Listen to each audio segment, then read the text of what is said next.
Timeline, 5000 ans d'histoire, Richard Fremder.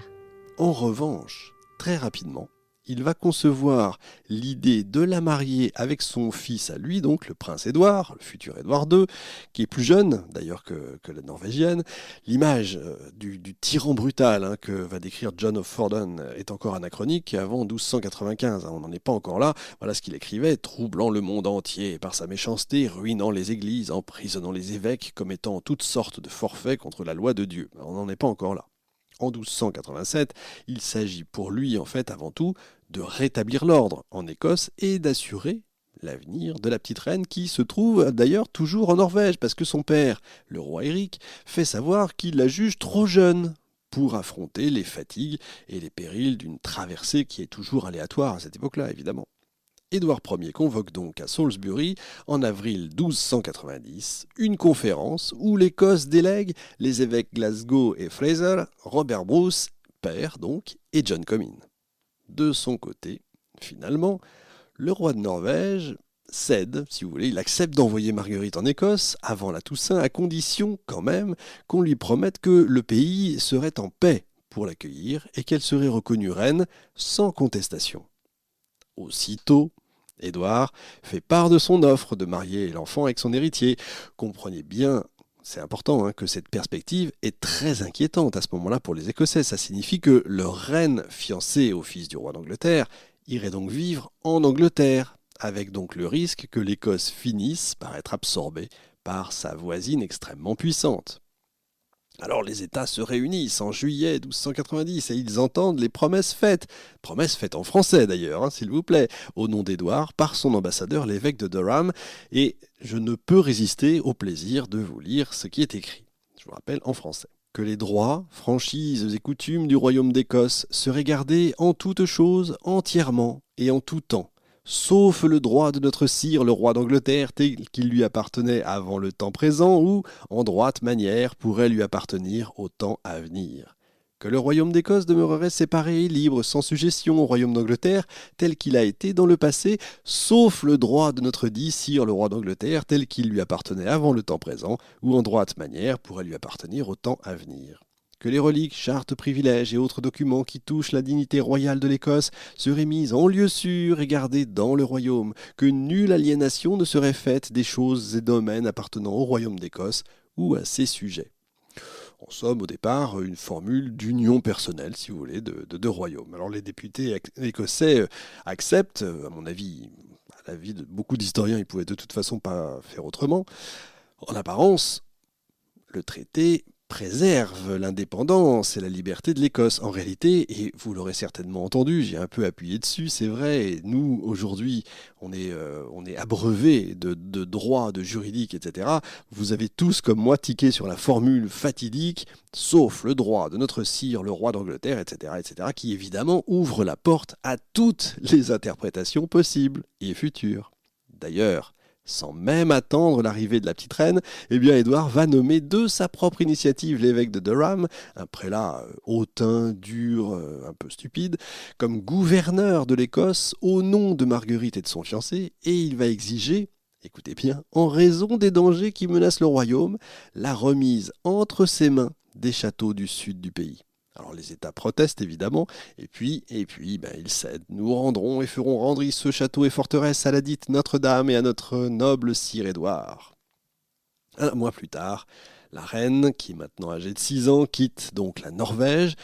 Elle débarque en Écosse, mais quand elle débarque, elle est malade et elle arrive à Kirkwall dans les Orcades et elle va mourir dans les derniers jours de septembre 1290.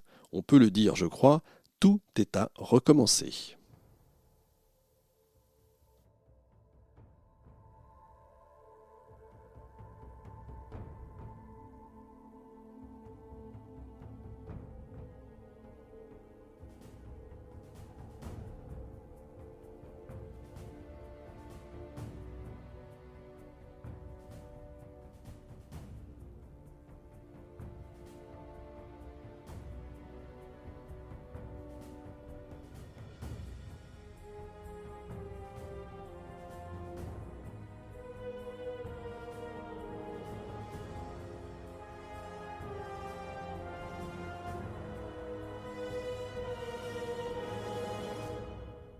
Aussitôt la nouvelle connue, les actions, alors là, se déchaînent. Robert Bruce père réunit ses forces, il proclame directement son intention de s'installer sur le trône, par la force même si besoin, effrayé par le risque d'une explosion de violence généralisée.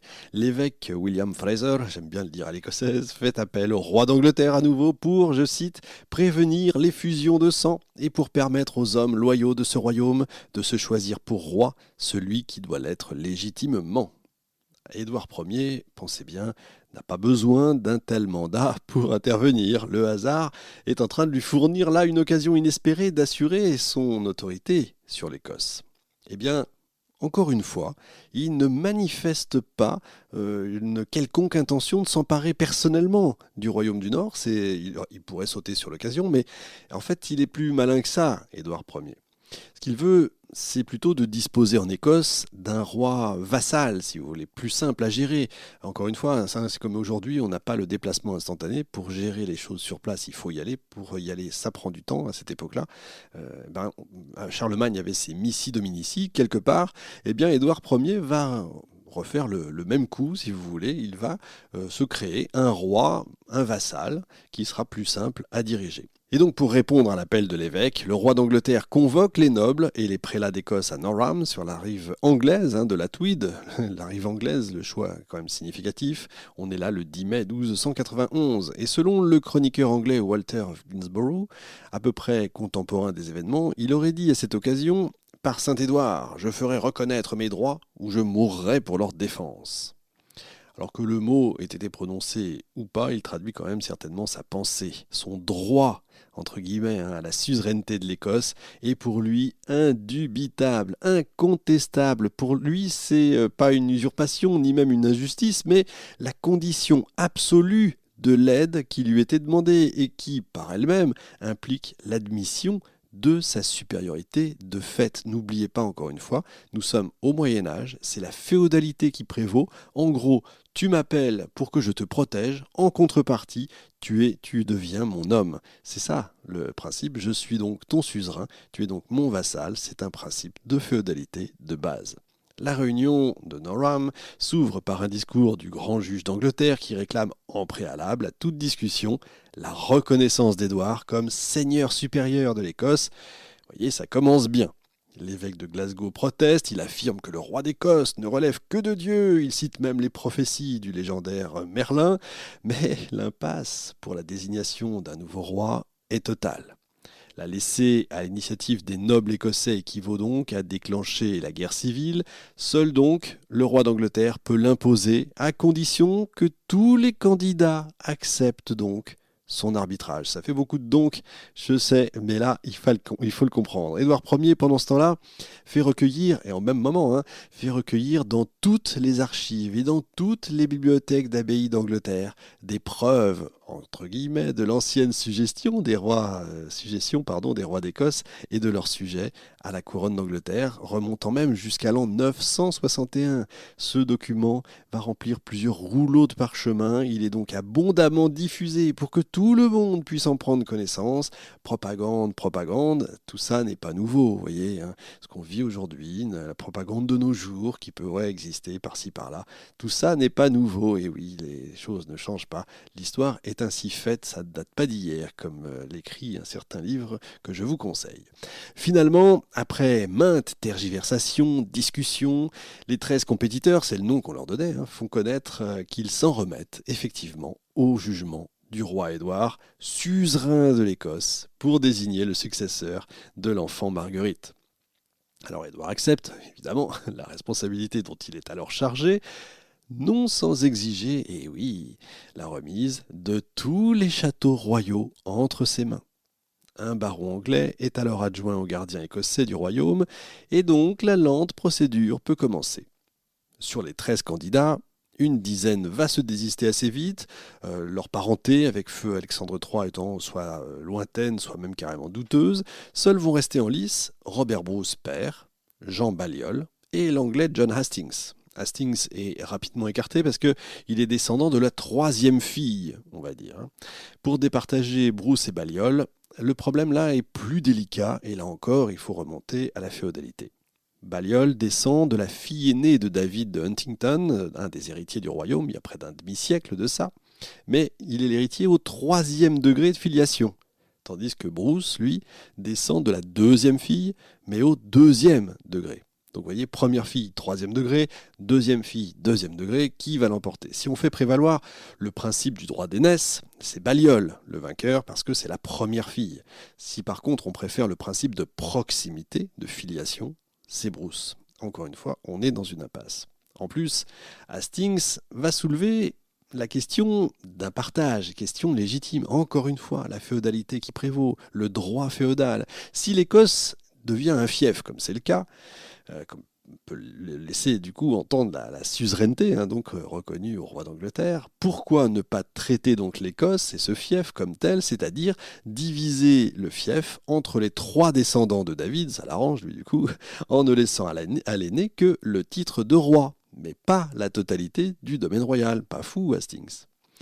Il y a là de quoi alimenter pendant des années des débats d'une cour où chacun va disposer d'appui, etc., etc. Tout ça peut durer des années et il y a des exemples comme ça au Moyen-Âge qui est très légal. C'est encore une fois un siècle très légal qui juge beaucoup sur les textes, donc c'est très important, très intéressant. En juillet 1292, Édouard nomme une commission de 104 membres, 40 qui sont désignés par Bruce, 40 par Balliol et 24 anglais.